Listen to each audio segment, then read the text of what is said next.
Thank you, Mayor Stewart, for your time out of your very busy schedule for this interview.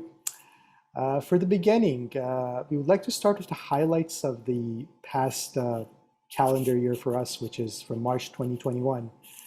Can you please tell us about the highlights of last year, major decisions made for our city, especially in terms of housing and climate action? Sure, thanks. Thanks for the question. It's great to see you on Zoom, of course. It's always nice to see you in person and to celebrate Nowruz together. But you've asked a big question, what's happened in the last year, and a lot. I think the biggest change for me most recently is the removal of the mask mandate, which has been a very welcome step in the progress away from COVID. So, like everybody else, COVID has been just dominated the city for almost 2 years. And in fact, it was 2 years ago this week that I declared the first state of emergency in the history of the city to deal with COVID. So I know we don't like to talk about it. It's very difficult in a lot of cases, but that has been the primary focus of my work at the city, is to keep us all safe. And what a remarkable job we've done as a community. A vaccination rate over 95%, leading the world in a lot of ways in that sense, very low hospitalization rates, thanks to the work of both the federal government, the province, city, and the public, really. So there has been a tremendous amount of loss in this community, and I think we still will be dealing with that as COVID fades off into the distance. But at this point, with the daffodils blooming and the masks off, we can start thinking about spring and actually having an enjoyable summer, I hope. So the last year has been really, like everybody else, dominated with COVID. I don't have to tell you that not everybody was cooperative during COVID. So there's been many protests from people that don't like mandates and such things. Often, unfortunately, mixed with very intolerant statements and symbols aimed at segments of the community that really don't deserve it and always have to be called out, whether it's racism or misogyny or those. So that has also been part of the last year, is to push back on really hatred within our community. But again, I know that's a very small minority of people. So COVID, we've all pulled together. I think we've all done as well as anybody in the world, and better in most cases. If I was going to say the second priority, it's been housing.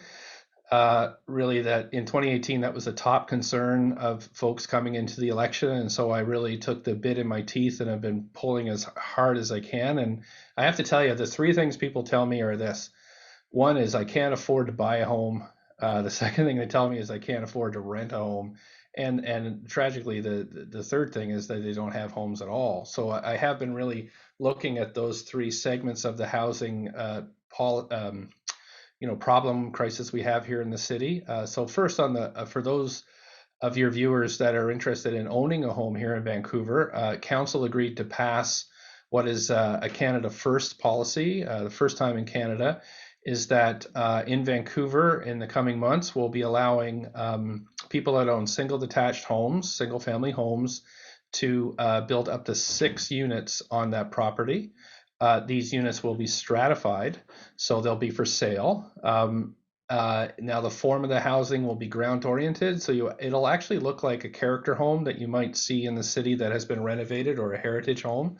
So it's not much taller than a regular, say, single detached house. But what really is revolutionary here is that these property values will go up quite a lot, but the city will capture some of that value and put that money into the community, into climate change, into childcare, into infrastructure. There's a lot, since council agreed to do this with up to 2,000 lots in our city to begin with. I've had calls from around the world as to how this policy will work and roll out. And so I'm really excited that council supported me on this. But I do think this will bring up to up to 10,000 new homes for purchase, probably within 3 years. So that from start to finish. So that is a big deal. Also within this policy is that some of these homes will be permanently protected from speculators. So that is also very, very important. And it ties into my tripling of the empty homes tax, which has driven 4,000 units of empty, mostly condominiums, back onto the market. So either for rental or for purchase. And that is again another way of making sure that everybody has a right to has an opportunity to purchase or definitely to live in the city. On rentals, we have a record number of units under construction. In the city of Vancouver right now, we have 9,000 units under construction of both for purchase and rental homes. That is a record in this city. And the best thing is, for the first time ever, over 40% of what we're constructing are rental homes. So we've moved away from the super high-end, glossy condominiums that nobody can afford, and we're moving into very aggressively into market rentals. So even though the market's high, these are secured rentals, and so once you're in them, you can't get kicked out by your landlord, like is the case in many strata rentals that I live in. I'm a renter, and I live in a strata home. Finally, on the homelessness, which is a terrible thing to go through. My family, when I was a kid, we lost our home, and it was really traumatic. It still affects my family to today. My family fell in very hard economic times and lost our house. So for those, it's something very close to my heart. Folks that are living rough. So working with the federal and provincial governments, and I can't believe we've been able to do this. We've secured over $1 billion in housing investment, which is going to lead to over 10,000 homes being built, many of which are for those living without homes. So if you think, well, what does that look like? Modular houses, modular homes all around the city right now, about 1,000 units, which is amazing to, I think, accomplish in 4 years. And many of these units now have what we call complex care supports. So if you're suffering with mental health or addiction issues, it's not just that we provide you a bed and a place to cook your dinner. You also get 24-hour wraparound care. So if you're somebody to help you remember to take your medication, somebody to help you if you're having medical difficulties, somebody to help you if you're dealing with addiction issues. So that is a huge investment by the provincial government that's helping us. So it's really been COVID has been something we're reacting to, but the housing has been something I've been rushing ahead with kind of all my might, and I feel good about the results. But there's so much more to do on that file. So maybe I'll just leave it there, but happy to answer any questions about other issues. Thank you, Mayor. You covered some of the other questions that we have in mind, but for now, I want to move to one of the major projects that the city is currently have in progress. The Broadway subway construction is well on its way, and there are 25,000 rental units in that area. The Broadway corridor between 4th, 16th, Wine, and Clark Drive. Are there any protections for them against renovictions and demolitions? And there are also proposals to increase the height to 30 or 40 stories. Are there plans in place to ensure affordability in the new units? And the last part of this long question is, are there any plans for co-op housing for the Broadway corridor? Thanks. I'm very excited about what's happening along Broadway. And if you picture in your mind Vancouver now, the Broadway corridor will soon be Vancouver's second downtown. So, like many major cities, you'll have this is an expansion of our downtown. And if you think about what this corridor represents, it's something like 100,000 jobs in the region, many biotech, tech jobs. Many you think of the hospital, and then out to the one of the best universities in the world. It's a very, very important corridor. Very glad that the Broadway line is now under construction from commercial to, or from BCC Clark to Arbutus, with the tunneling machine, I think, going into the ground early next year. I've been really pushing, and we'll have a decision sometime in the next few months as to whether the Mayor's Council will approve the extension all the way to UBC. And that's been a core thing I've been working on, and I feel very good that that will come with hopefully have that line completed by 2030. That's the idea, is that we could get this all built. So your question is about what happens to people living along that corridor, and that is core to me. As you say, 25% of the entire population of the city that rents lives in that area. And so for me, we have to have the toughest rental protections in the country before we move ahead with that plan. So we do have some very strong rental protections now. And I started working on this right after I was elected. I went to the Board of Trade and I had my very first State of the City address, and I told them that displacement is a word that we'll no longer tolerate here in the city. For too long, there were apartment buildings that people were living in that were being torn down, and then we were getting high-rise condos that nobody could afford to live in. At the same time, there was really no compensation for people who might have lived for decades in these buildings. So right away, our council brought in a very strong relocation policy that if with long-term tenants receiving tens of thousands of dollars in compensation if they were evicted during a demolition, but at the same time limiting those to what was already in the housing pipeline that we had no control over as a council.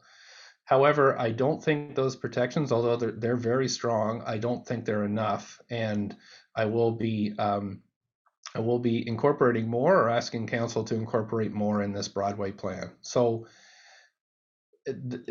in the end, what I'm looking to do is to lead the way in Canada and put the strongest rental protections in place along this corridor.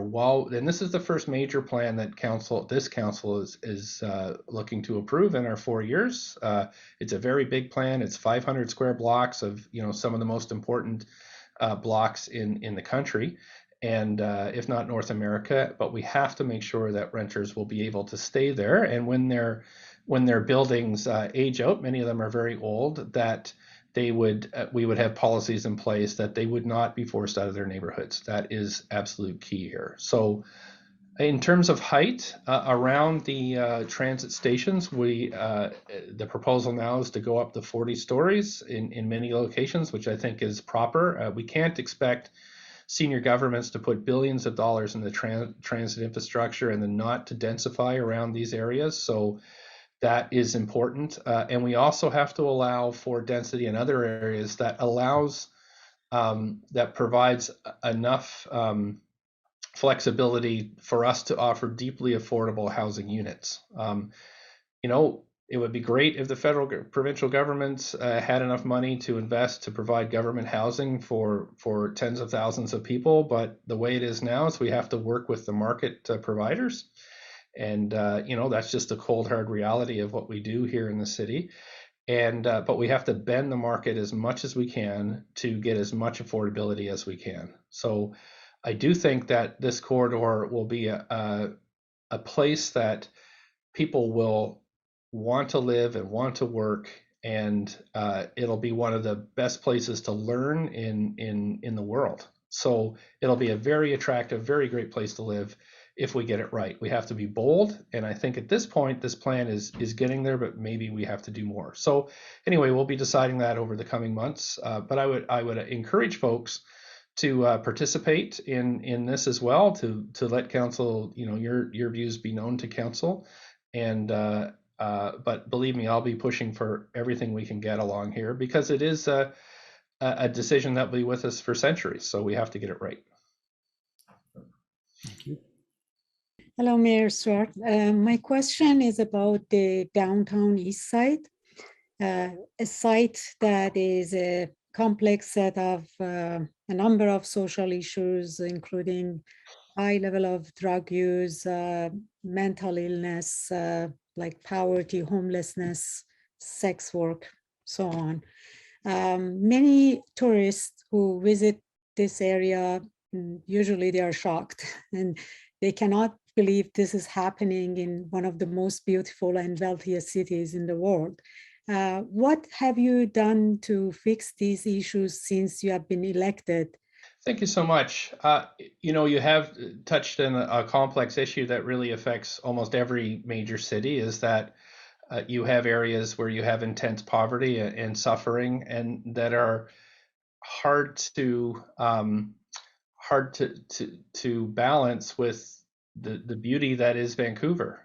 And I do think that the majority of Vancouver residents, the vast majority, think we need to help here. We need to do, what more can we do to help? And so my very first motion as mayor, my very first action was to call an overdose task force, where we had participation in 2018 from all across, all folks that are involved in this, families, people suffering mental health issues, addiction issues, and came out with a whole bunch of recommendations, most of which we've implemented by now, to help all those folks that you've mentioned, whether they're sex workers or folks suffering with addiction or mental illness. Housing, to return to the first issue, housing was a core part of this.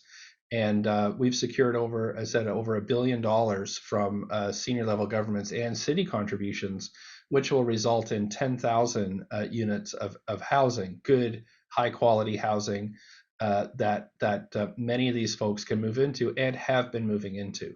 The second step was to get complex care.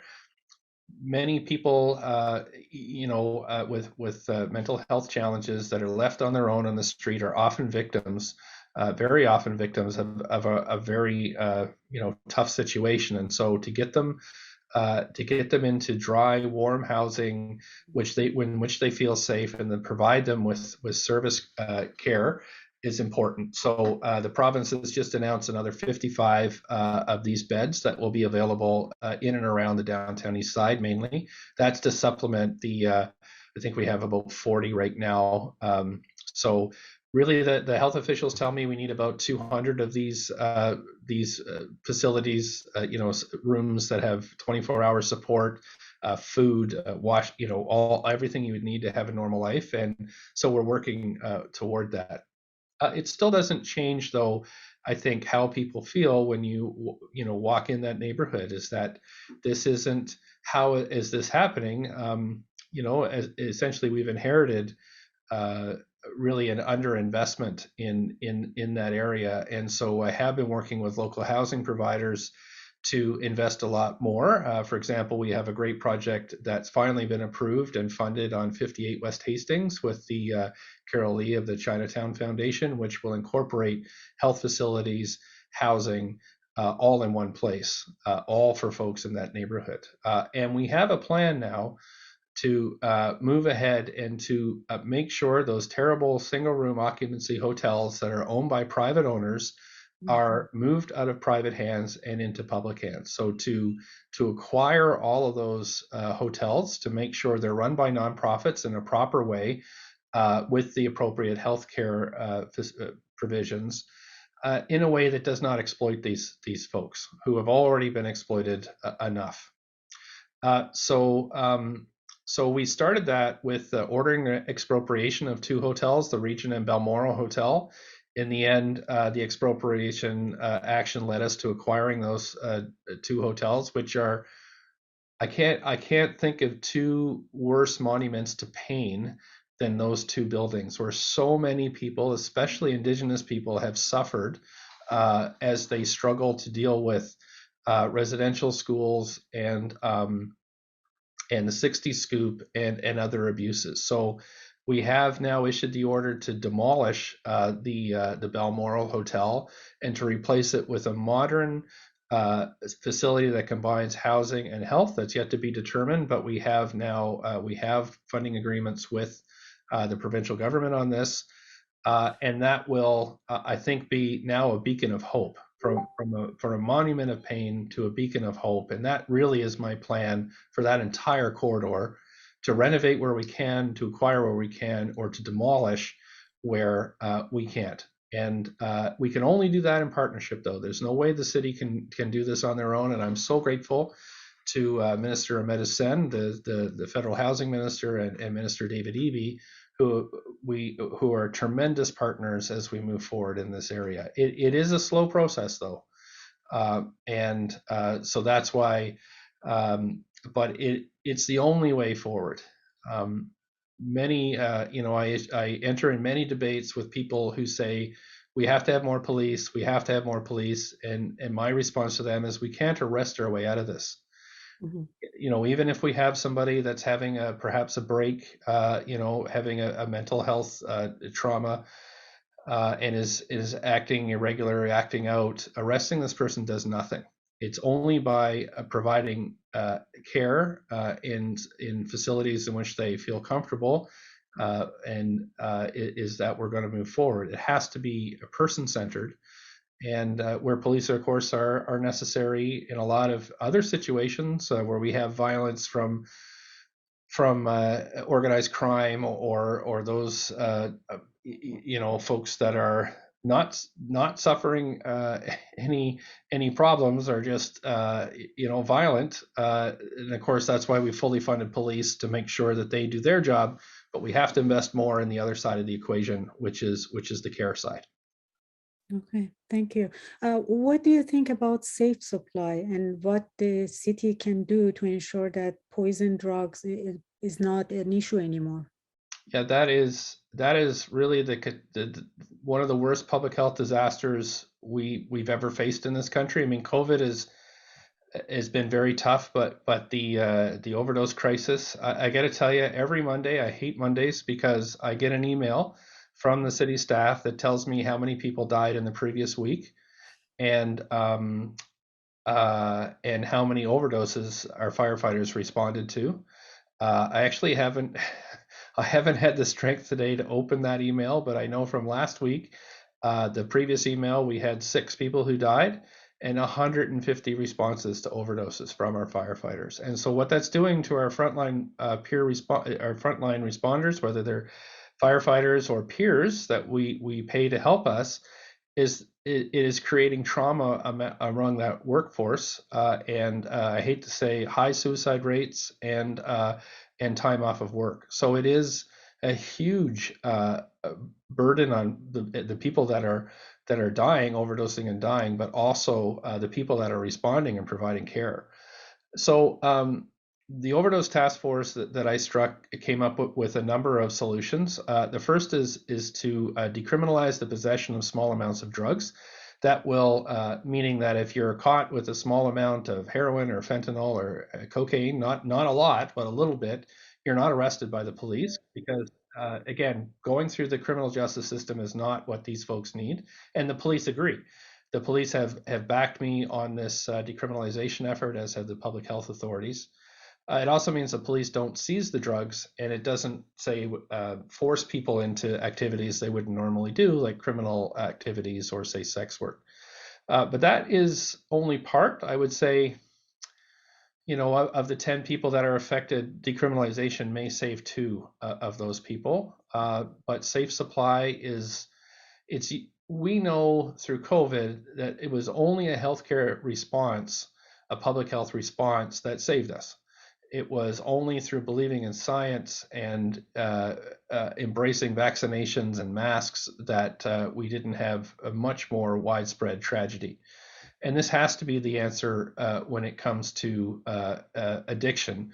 When no substance is known. If you have an addiction where you need to, say, use drugs 8 or 10 times a day, and you don't know where those drugs are coming from, and you don't know what's in them, you're playing Russian roulette every time you inhale or inject these drugs. So we need a regulated supply of drugs, which would come through safe supply, provided by healthcare professionals. And so I can't tell you right now, but we do have a very exciting announcement coming up in the coming weeks regarding safe supply here in the city of Vancouver. So please stay tuned for that. It won't, of course, solve the problem, but I think it will provide an example of how we have to move forward.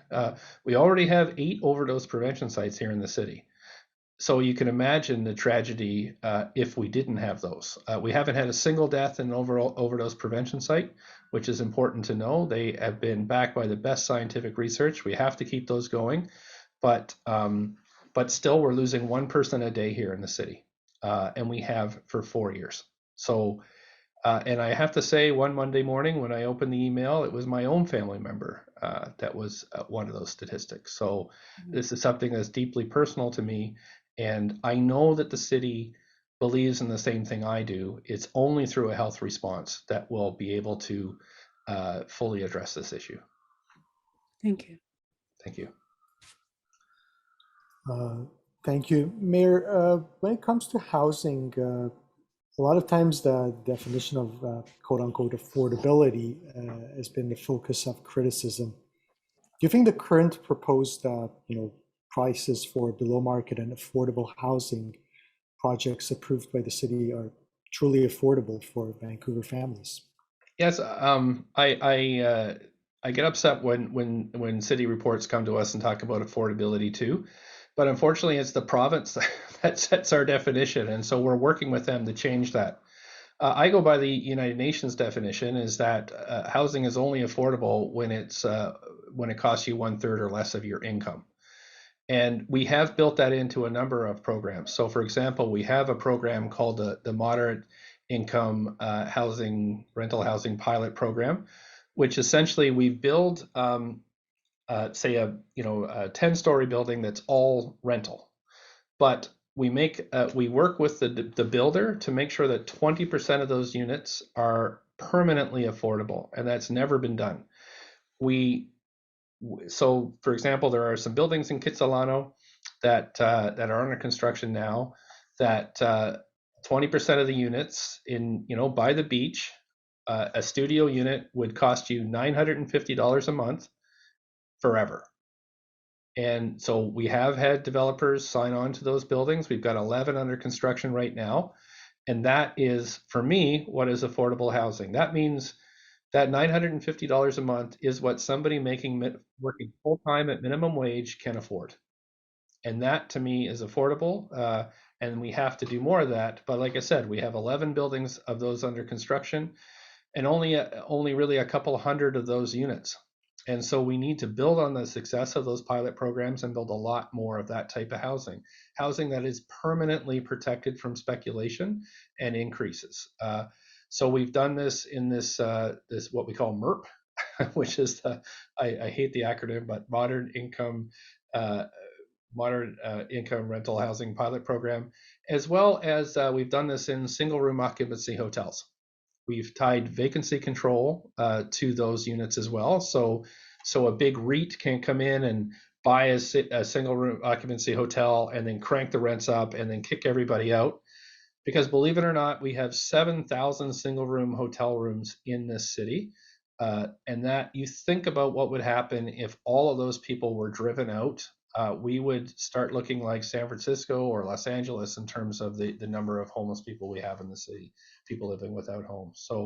So I agree with you that the definitions do not seem to match the times, but we can't worry about definitions. Really, we have to get on with the policy, and that's what I'm doing.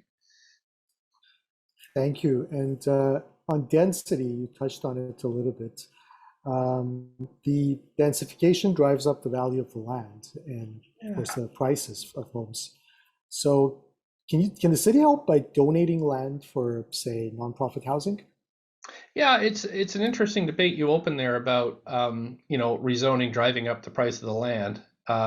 It does in the short term, but if you don't densify, the land values go up anyway. So, for example, the most expensive places in Vancouver are Shaughnessy and West Point Grey, which have really no additional density. So we have to make sure that we kind of get the economics of this right. Is that you're right, when you rezone, values of that property do go up.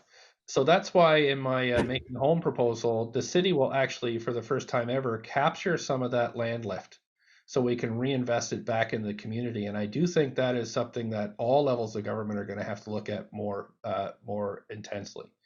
Sorry, in the second half of your question was? Can the city donate land for nonprofit housing and help with this price increase? Yeah, so you're right. There are a few tracts of city land left, and but the largest landholder in Vancouver right now are First Nations. Musqueam, Squamish, and Tsleil-Waututh are the largest holders of developable property in Vancouver, and so we're working very closely with them as they develop the Jericho lands or the Heather lands or Sanok, which is at the foot of the Broad Street Bridge, to make sure that the vast majority of housing to work with the nations is rental. That is a big part of working. Reconciliation is understanding that lands were taken that were not, of course, under treaty or negotiated. They were stolen, essentially. But now, through reconciliation, is to make sure that we work together so that First Nations can both increase their economic stability and development within their communities in a way that works with the city. I'm so proud of the work we're doing. But in terms of available city land, we're actually a very small geographic area. We're only 4% of the entire region, so we don't actually have that much land left to use. But there are a few big tracts that I'm working on right now, and hoping to free some more land up. For example, by taking down the viaducts, the Georgia viaducts, which have a significant amount of city land underneath them. But yes, to use that almost all exclusively for housing, community centers, and libraries, that type of thing. Thank you. Over 2 years have passed since the tragedy of shooting down the Ukrainian plane. And given the fact that the city of Vancouver has a significant Iranian population and taxpayers, and also the fact that the families of the victims and as well as the whole community, Iranian community, would like to build a monument honoring the victims of Flight PS752. Does the city have any plan to help with building such a monument? Thank you. And I just can't imagine the pain the families are still feeling from what was a completely unjust act, the worst type of catastrophe that 1 minute you're looking forward to seeing your family land and be united, and the next minute they're gone forever. I just can't imagine what that feels like then and now. So it is definitely an event that deserves to be commemorated. I am, of course, very open to helping any way I can to secure, a site for this, an appropriate commemoration of this tragedy. I would like to, as the Persian community is spread across Metro. This may be a discussion we could have both at the city and at the regional level to find where a location might be best suited. But of course, I'd be very happy to help in any way I can with this. Okay, great. Thank you. Thank you, Stuart.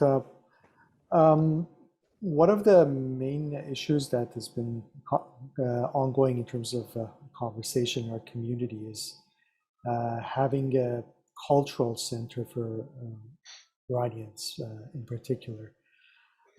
Similar to the Italian Cultural Center, the cultural centers that the Chinese community and other communities, Polish community, Ukrainian community have. A center that we share our culture, traditions, and food with other communities. Given that Vancouver has, again, a significant Iranian population, how do you think the city could support building such a cultural center, maybe by facilitating allocation of a piece of land or providing a long-term lease? How can the city support such an initiative? Yeah, I think it's a great goal to have. I don't think that, you do need space for folks to gather. In fact, that's what really the very definition of being human is to do that and to have a shared space, especially through COVID, where we've all been on Zoom for seems forever. So it's a great goal. And I do have a lot of community groups around the city that have the same goal. And so for folks that are just starting out in this endeavor, what I often try to facilitate is a meeting with really a partnership with a community that's already achieved this. So they can explain the steps of how to raise funds, how to select a site, how to build partnerships. So for example, I've been working with the Filipino community exactly in the same way, and or for example, Hogan's Alley Society. So really the best thing, the best first steps are to work with a partner that you feel comfortable with, to figure, well, what are the steps, what would be the timeline, what are the budgets, what would be the requirements to work with the community to get them excited about the idea of this, but also some of the details as to what would be included. So when we work with, say, Indigenous partners, their building requirements are a lot different than if it would be a different community, for example, longhouses or sweat lodges or those types of things. So I think having the community-driven vision of what this center would look like is a great first step. City often provides small grants to get this underway to help you with initial steps of planning.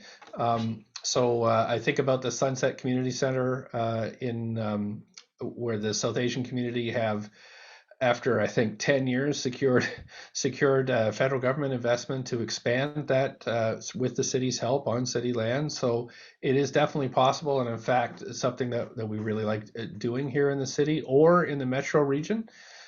Most people don't know that, for example, Metro Vancouver is one of the largest housing developers in the region, and they actually have quite a lot of land available that they're just starting to unlock now. So, for example, Metro Vancouver owns a lot of property within the city of Vancouver. So those are the kind of ways that we can help, is to make introductions, to help the plan begin to take shape, to make the again the introductions to the federal, provincial, municipal levels, to really get the vision sorted, and then move into help with securing funding and construction. So I'd be very happy to help with that if that is something that you'd like to do, and if you have any materials available now, I'd be very happy to review them and give feedback. Thank you very much. This is the conversation that we will continue with your office, I think.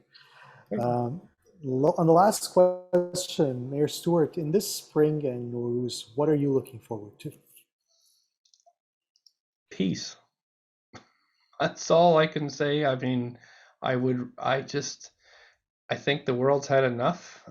We've pushed ourselves to our limit, and I would just like a day where everybody just has peace.